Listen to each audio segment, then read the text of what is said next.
नमस्कार, मैं Shreya. Digital India में आप सभी का स्वागत है। बढ़ते हैं खबरों की ओर। राजभर बोले भाजपा के साथ, लेकिन पंचायत चुनाव अलग लड़ेंगे। लखीमपुर खीरी पहुंचे योगी सरकार के मंत्री ओम प्रकाश राजभर ने स्पष्ट किया कि वह भाजपा गठबंधन के साथ है, लेकिन 2025 में होने वाले पंचायत चुनाव वह स्वतंत्र रूप से लड़ेंगे। उन्होंने कहा कि उससे उनके गठबंधन पर कोई असर नहीं पड़ेगा और यह रणनीति उनके लिए फायदेमंद होगी, क्योंकि वह जहां साथ होंगे वहां जीत मिलती है।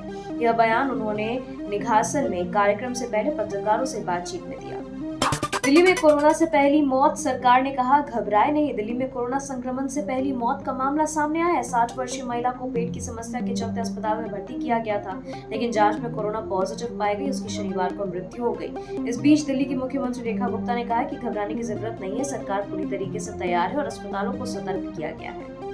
दिल्ली हाई कोर्ट का बड़ा फैसला, 135 ट्रायल कोर्ट जजों का ट्रांसफर। दिल्ली हाई कोर्ट ने शुक्रवार को 135 ट्रायल कोर्ट के जजों का तबादला कर दिया। इस लिस्ट में दिल्ली दंगों के मामलों की सुनवाई कर रहे जज समीर बाजपेयी और पुलस्त्य प्रमाचला भी शामिल हैं। समीर बाजपेयी को साकेत कोर्ट में विशेष फास्ट ट्रैक कोर्ट में भेजा गया है, जबकि पुलस्त्य प्रमाचला को पटियाला हाउस कोर्ट में जिला न्यायाधीश बनाया गया है।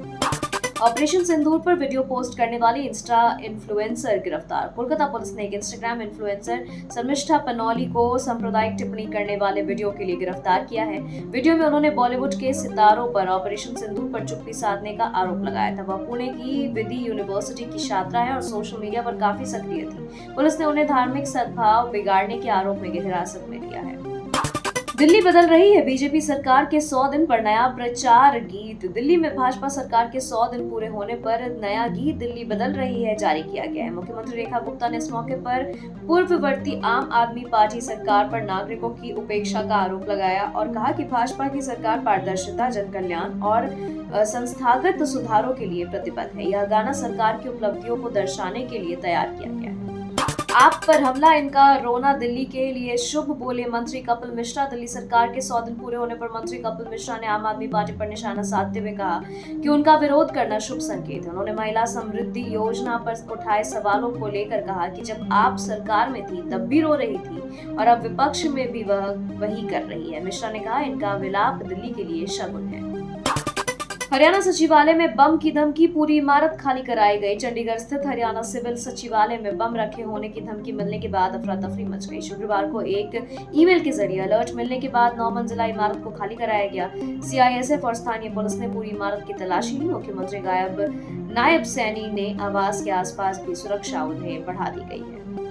अंकिता हत्याकांड, तीनों दोषियों को उम्र कैद, सीएम बोले न्याय हुआ। उत्तराखंड के बहुचर्चित अंकिता भंडारी हत्याकांड में कोर्ट ने तीनों दोषियों को आजीवन कारावास की सजा सुनाई है। मुख्यमंत्री पुष्कर सिंह धामी ने फैसले पर संतोष जताते हुए कहा कि सरकार ने शुरू से ही न्याय सुनिश्चित करने के लिए हर संभव प्रयास किए। उन्होंने कहा हम अंकिता को वापस तो नहीं ला सकते, लेकिन न्याय दिलाया है। बिहार चुनाव से पहले 41,000 स्वास्थ्य कर्मियों की भर्ती, मंत्री पांडे। बिहार में चुनाव से पहले राज्य सरकार स्वास्थ्य विभाग में 41,000 नई नियुक्तियों की प्रक्रिया शुरू कर रही है। स्वास्थ्य मंत्री मंगल पांडे ने कहा कि 8500 नियुक्तियां अंतिम चरण में है और 15 दिन में 722 चिकित्सकों की बहाली भी पूरी कर ली जाएगी। शनिवार को उन्होंने 228 विशेषज्ञ डॉक्टरों को नियुक्ति पत्र भी सौंपे। प्रशांत किशोर का लालू पर हमला, सजा तो मिलेगी ऊपर वाले की अदालत से भी।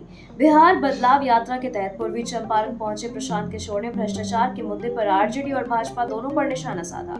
बिना नाम लिए लालू यादव पर टिप्पणी करते हुए उन्होंने कहा कि जिसने जनता का पैसा लूटा है उसे या तो अदालत या ऊपर वाले की अदालत से सजा जरूर मिलेगी। उन्होंने लोगों से अपील की कि वे अब जातीय राजनीति से ऊपर उठकर शिक्षा और रोजगार के मुद्दों पर वोट करें। खबरों के सिलसिलों में फिलहाल इतना ही। बने रहे डिजिटल इंडिया न्यूज के साथ। नमस्कार।